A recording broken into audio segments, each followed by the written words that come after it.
जय राम, श्री राम जय राम, जय जय राम, श्री राम जय राम, जय जय राम,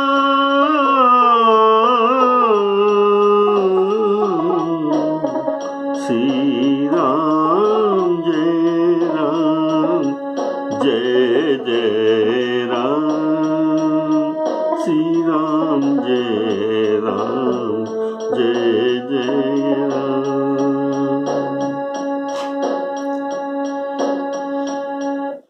सभी महान व श्रोताओं को राम राम कहकर आज का श्री राम विवाह के अंतर्गत प्रसंग श्री राम जी लखन जी नगर जो घूमने के लिए गुरु जी से आज्ञा लेकर जा रहे हैं। बोलिए सियावर रामचंद्र की जय।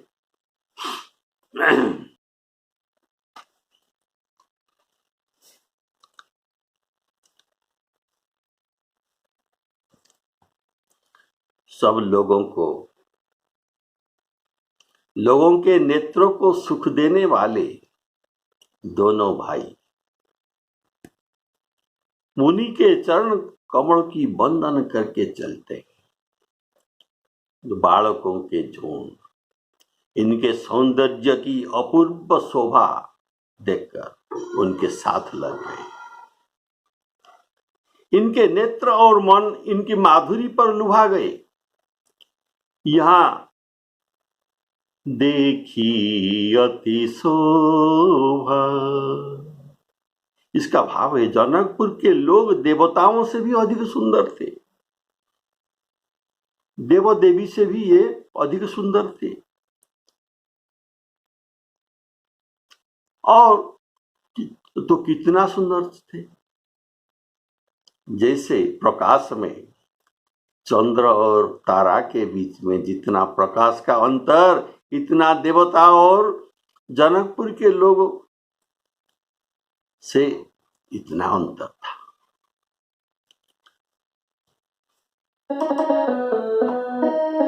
नगर नारी नर रूप निधाना, सुघर सुधर्म सुशील सुजाना। सिर्फ रूप इनके पास नहीं, ये सब धर्म से सुशील और ज्ञानी भी थे। तिन्हि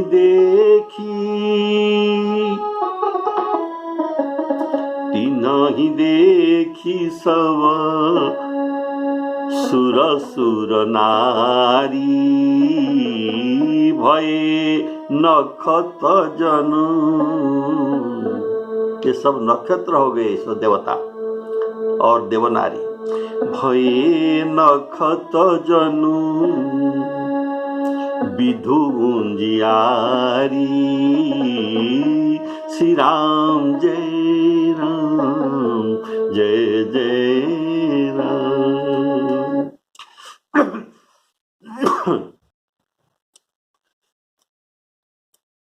नगर के नर नारी के शोभा तो कहा गया है ये सुंदर, लेकिन दोनों भाई अति सुंदर तो कहा गया है। वहीं नगर की बालकों ने अनंत मार मदमोचन सौंदर्य को दर्शन करते हैं। वही नगर की बालकों ने अनंत मार मदन सौंदर्य को श्री राम जी के दर्शन करते हैं। कंदर्प अगणित अमित, कंदर्प अगणित अमित शोभा नव नील नीरद सुंदरं, पटपीत मानहु तड़ित रुचि सुचि नौमी जनक सुतावर श्री रामचंद्र कृपालु भजु मन हरण भव भय दारुण। इसलिए नर नारियों के शोभा दोनों भाइयों को मोहित नहीं कर सकते। ये बालकों उनके प्रति इतना अनुरक्त हो गए कि ये उनकी संगी बन गए। ये उनके संग छोड़ते नहीं। ये सोचते हैं उनके संग छोड़ने को ये नहीं सोचते। बालकों के लोचन के मन को ये लोभा। कहने का कारण बालकों के लोचन मन को लोभा। ये कहने के कारण मन इंद्रियों के राजा है। हमारे जो इंद्रियों हैं इनके राजा कौन है? मन है। और वो नेत्र इसमें दीवान होता है, इनमें प्रधान है। और राजा के पास ये मंत्री जैसा है, दीवान है। दीवान जिसको आदर करता है राजा उनके बस में हो जाते हैं। किसी कवि ने तो कहा है, द्रुग देवान, द्रुग अर्थात आखी चक्षु, द्रुग देवान जेहि आदरही मन तेहि हाथ बिकाय, मन तेहि हाथ बिकाय। पहले जनक और जनक जैसे ज्ञानी समाज राम लक्ष्मण के दर्शन से विशेष विदेह हो गए थे।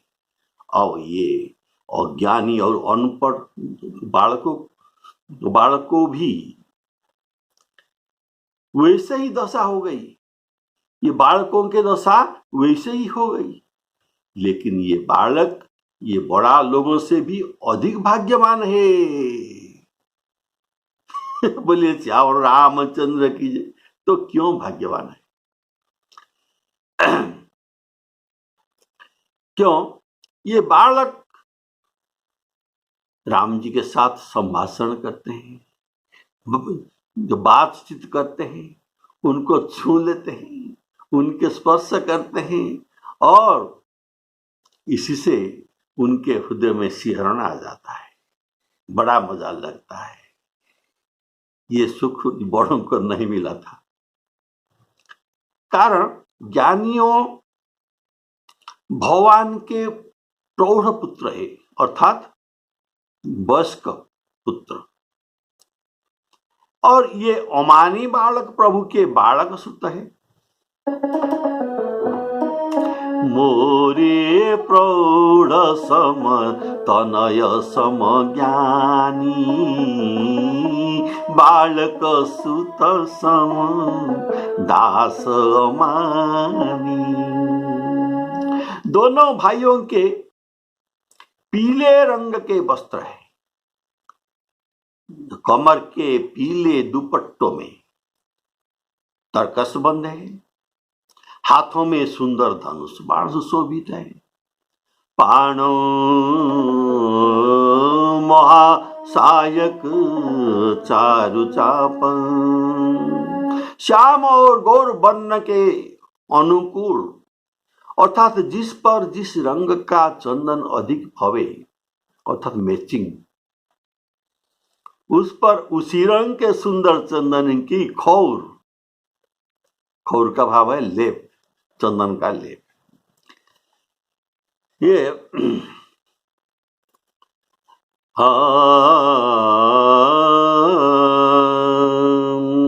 चंदन का खौर लेप लगे।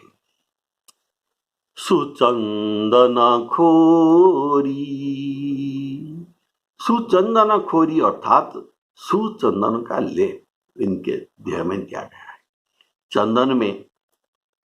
चंदन के लेप में केसर, कस्तूरी आदि युक्त होने से ये अंगराग कहा जाता है, इसी को लेप कहा जाता है। पीत वसन इनके काखास होती और पहनने का वस्त्र पीतांबर।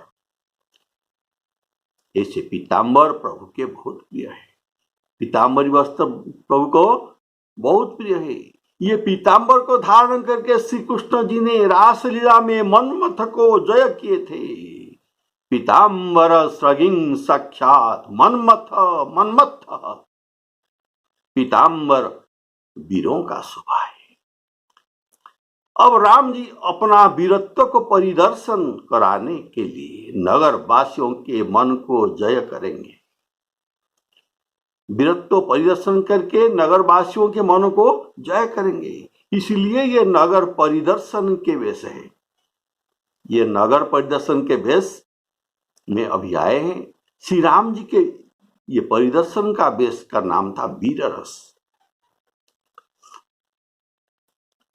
ये वीररस का परिचय श्री राम जी के श्याम शरीर में केसर कर्पूर युक्त पीले रंग की खोरी लेप दिया गया है, चंदन का लेप। और गौरवर्ण लक्षण के लिए अगरु चंदन युक्त श्याम रंग का लेप दिया गया है। लेप है तनु अनुहरत सुचंदन खोरी। गोरे रंग का कैसे लेप और ये काले रंग वाले के, श्याम रंग वाले के कैसा लेप, ये अनुहरत मैचिंग करके ये लगाए हैं। इसी से उनके अपूर्व शोभा निखरती थी। सिंह के समान उनके पुष्ट गर्दन। गर्दन का भाव है गर्दन, कंधा, गर्दन और गला को धरते इति कंधर। गर्दन अर्थात गला के पिछला भाग, गला के पिछला भाग को गर्दन कहा जाता है। विशाल भुजाएं, चौड़ी छाती पर अत्यंत सुंदर गजमुक्ता की माला। नागमणि, गजमुक्ता को नागमणि माल भी कहते हैं। नाग अर्थात गज, तो नागमणि माल अर्थात गजमुक्ता के माल पहने हैं। बाहुएं आजानुलंबित, आजानु भुज सर चापोधर। आजानु भुज सर चापधर संग्राम जित खर दूषण। श्री रामचंद्र कृपालु भजु मन हरण भव भय दारुण। और उनके बाहु विशाल, ये कहने का भाव हाथी के सूंड के आकृति वाला। हाथी के सूंड का जैसा आकृति है ऐसा उनका बाहुओं का, हाथी का सूंड का आकृति कैसा है, धीरे धीरे धीरे धीरे बढ़कर ऊपर तक जाता है ऐसा। अर्थात हाथी के सूंड के समान आकृति वाला बाहु। करी कर सरिस, करी कर, तो करी अर्थात हाथी, कर अर्थात उनके सूंड। करी कर सरिस सुभग भुज दंडा। तड़ित बिनिंदक बसन सुरंगा। श्री राम जी के सिंह गति, बाहु विशाल, धनुष बाण धारण करने वाली ये पुरुष सिंह दो वीर जनकपुरी में विचरण अभी करते हैं। इसलिए जनक जी के दूत ये पुरुष सिंह के बारे में बहुत जगह पर भगवान का प्रशंसा किया गया है। तो धनुष भंग करने के बाद जनक जी उनके दूत को अयोध्यापुरी समाचार लेकर पठाते हैं। तब दशरथ जी को ये समाचार सुनाते हैं। दशरथ जी पूछते हैं, हमारे बालक देखने में कैसा है? तो ये कहते हैं, आपके पुत्रों के बारे में कुछ पूछना नहीं, ये तो पुरुष सिंह है।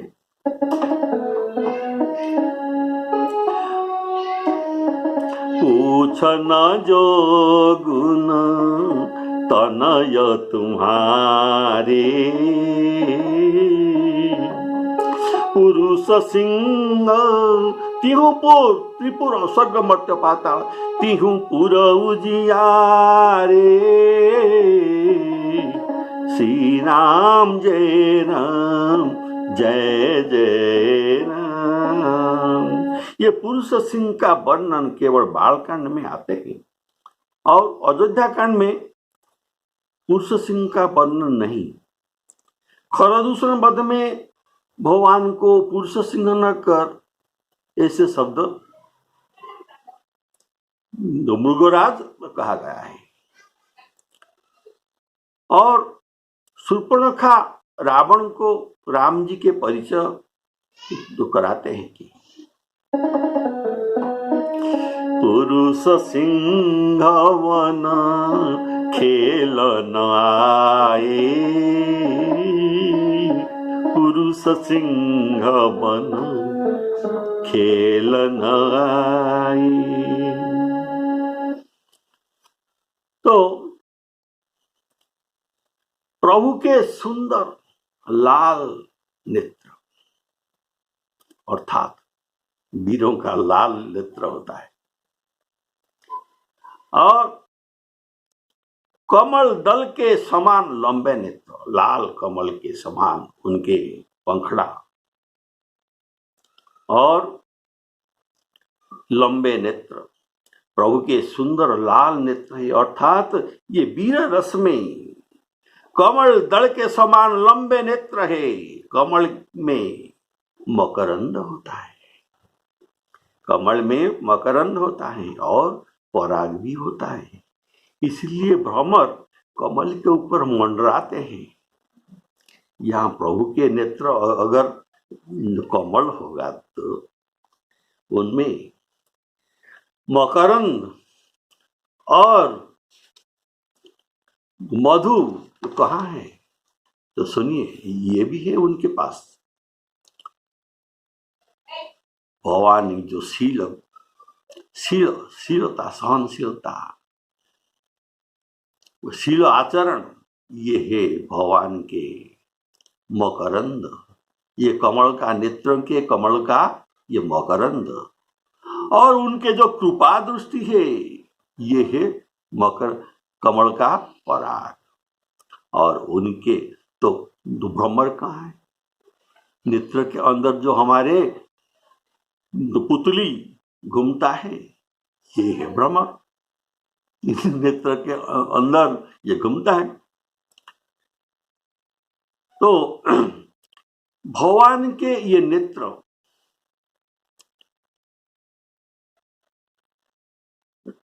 राम जी के मुख को बदन मयंक कहा गया है। बदन मयंक,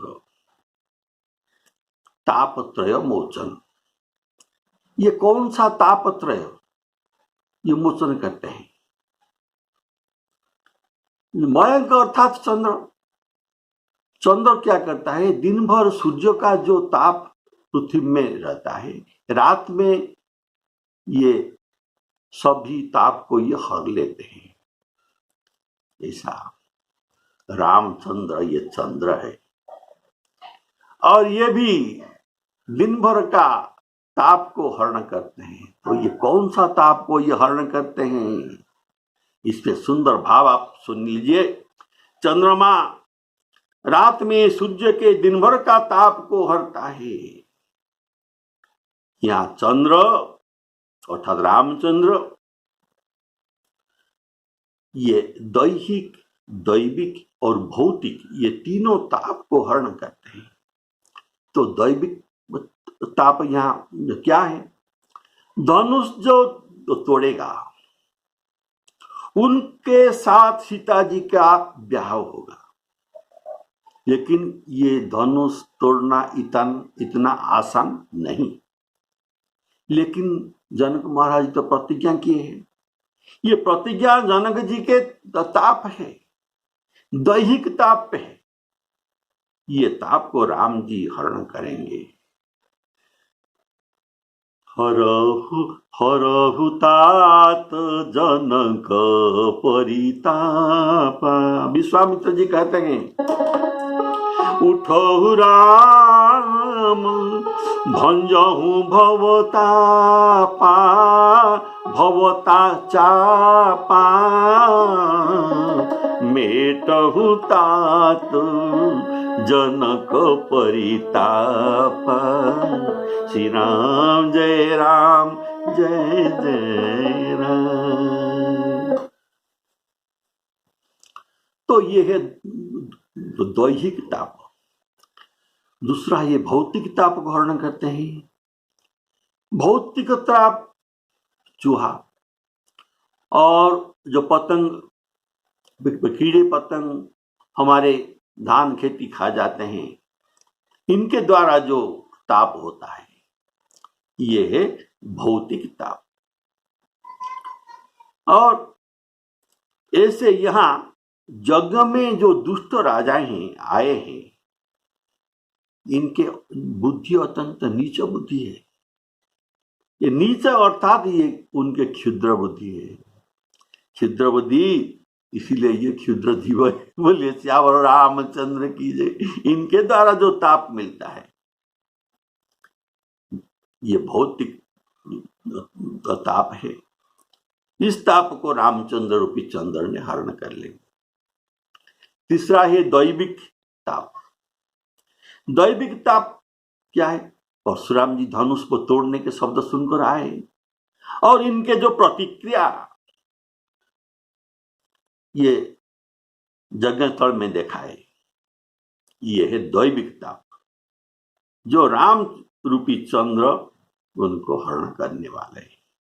इसलिए बदन मयंक, मयंक चंद्र, इनके चंद्र बदन, बदन मयंक ताप त्रयमोचन। श्री राम जय राम जय जय राम।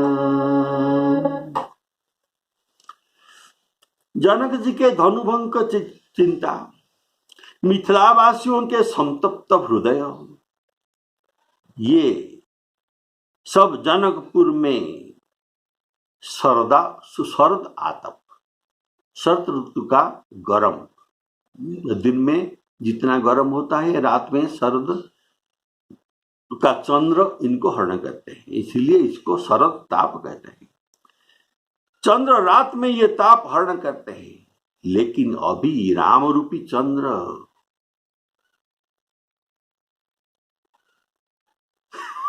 बोलिए श्यावर रामचंद्र की। हमारे प्राकृतिक चंद्र ये रात में उदय होते हैं, लेकिन अभी जो चंद्र उदय हुआ है ये दिन में उदय हुआ है। ये कौन सा चंद्र? रामचंद्र। तो ये दिन में उदित होकर ये रामचंद्र जनकपुरी में दिन के चतुर्थ प्रहर में अभी जो घूम रहे हैं, ये उनके ताप को हरण करेंगे। श्री राम जी के कानों में सोने के कर्णफूल जो चित्त को मानो चुरा लेते हैं, उनकी चितवन अर्थात चाहने का ढंग, उनके चितवन अर्थात दृष्टि बड़े मनोहर है। और भौहें, यह है भौहें, भौहें तिरछी और सुंदर है।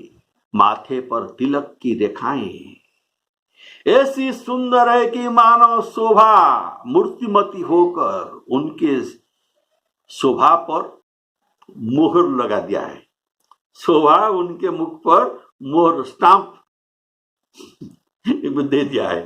बोलिए श्यावर रामचंद्र की जय। इसीलिए कहा गया चांकी, अर्थात ये देखने वाले को चकित कर देता है।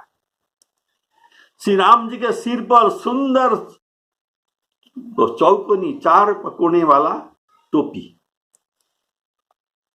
ये काले और घुंघराले बाल पर सुशोभित है। यह राम जी के कटी से लेकर सिर तक सब कुछ वर्णन कर दिया गया। गर्दन, आंख, ये सब वर्णन हो गया। तो कटी से लेकर नीचे तक सुंदर नहीं है, इसलिए वर्णन नहीं किया, ऐसा नहीं सोचना चाहिए। ऐसी बात नहीं। उनके नख शिख सुंदर, अर्थात नख से शिखा तक सभी सुंदर अंग है। राम जी के वीर रस का वर्णन करने के लिए कटी से लेकर सिर तक वर्णन यहां किया गया है। मुनि पद, अभी ये जो बात आपने सुने, अभी हमारे साथ आप पारायण कीजिए। आप तो जानते हैं हमारे नीचे जो त्रिकोण का चिन्ह है उनको थोड़ा सा टच कीजिए, नीचे आपको सब कुछ दिखाई देगा।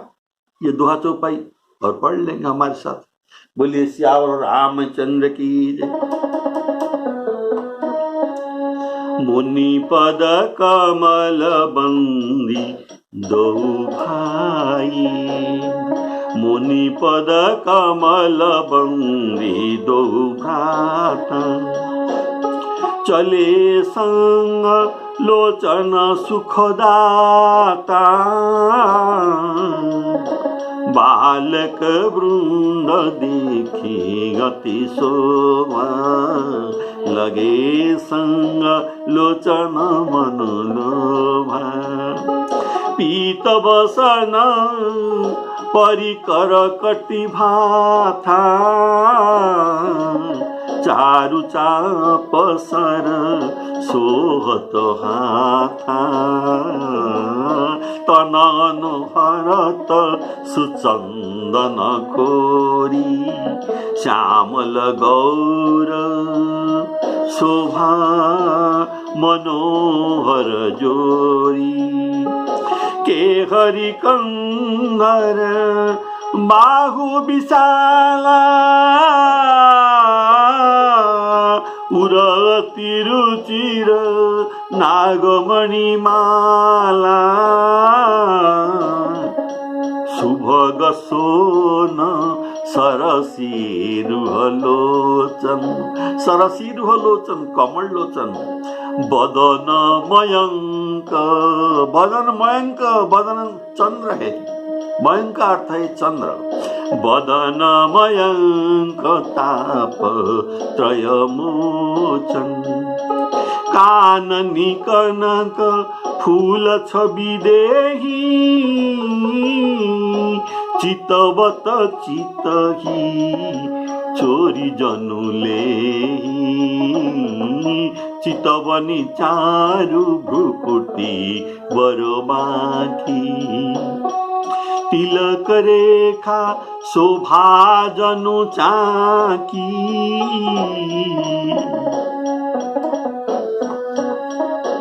तिलक रेखा शोभा जनु चाकी, रुचिर चौतनी सुभग शिरा, मेचक कुंचित केश,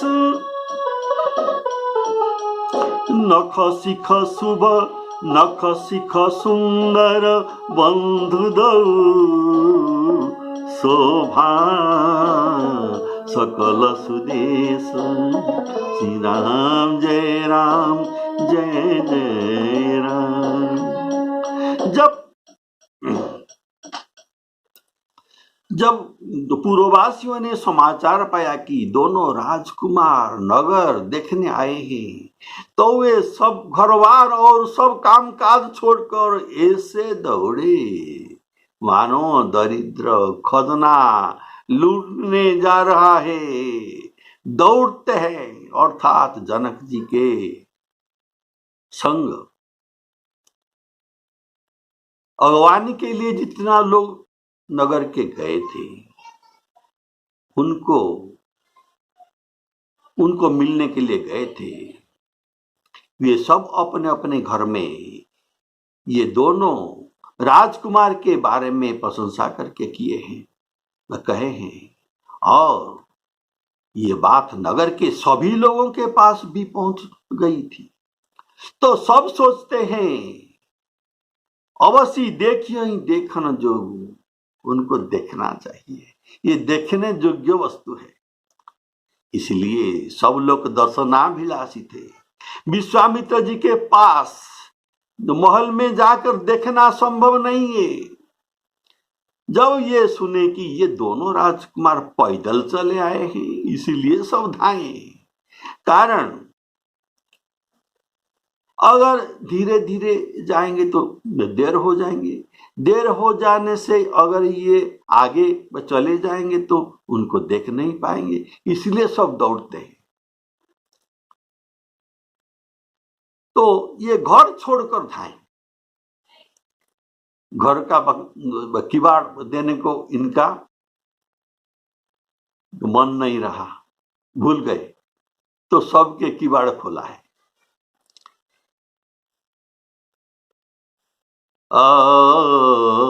कारण इनके राम जी के दर्शन के सामने सब संपत्ति तुच्छ लगा। जिन्होंने काम धाम में व्यस्त होकर देखने नहीं आए, उनके लिए विधाता ने प्रतिकूल है, ऐसा ही सोचना चाहिए।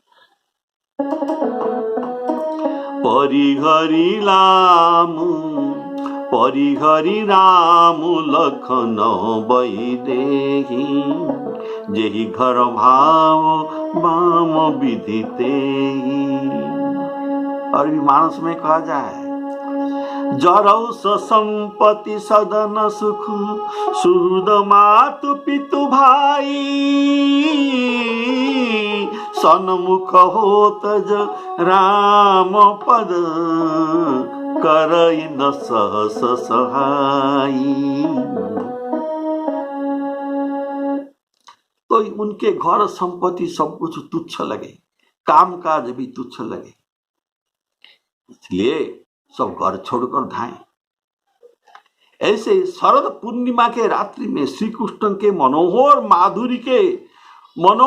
बांसुरी के ध्वनि सुनकर आतुरता में कोई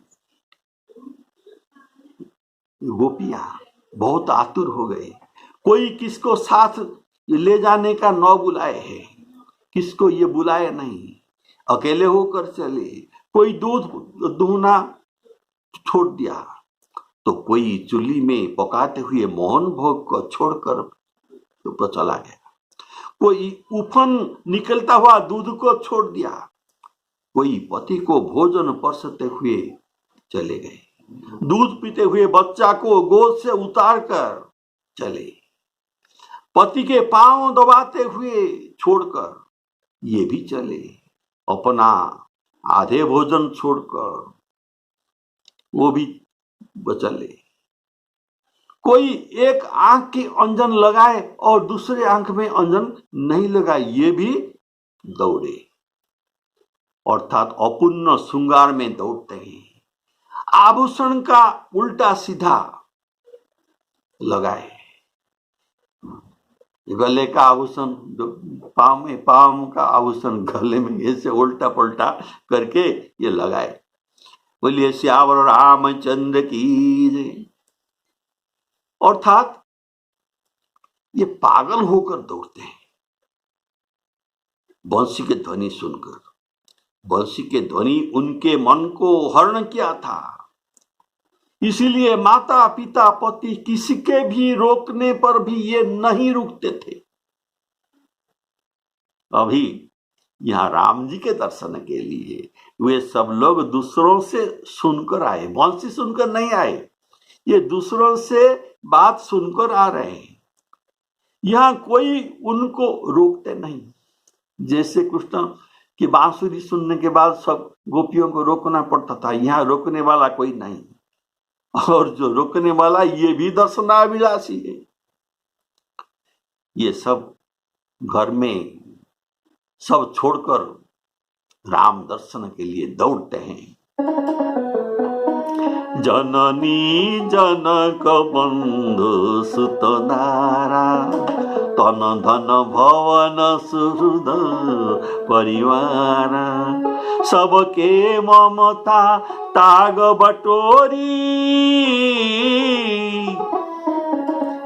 राम देख न कहूँ आए हुदौरी श्री राम जय राम जय जय राम। ऐसे सबके ममता को जो त्याग कर सकता है उनको अवश्य राम दर्शन मिलता है।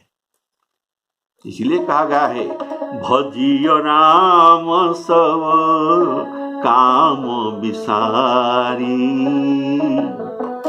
श्री राम जय राम जय जय राम। कल आपको ये नगर वासियों को अभी ये दौड़ते हैं राम जी को देखने नहीं, दिखने में राम जी को ये देख लेने पर इनके मन में क्या भाव होता है उनके मन में बैठकर हम सब जान सकते हैं और जानेंगे। इसलिए अगला एपिसोड का जरूर सुनना। श्री सीतारामार्पणामस्तु। श्री सीता सीताराम।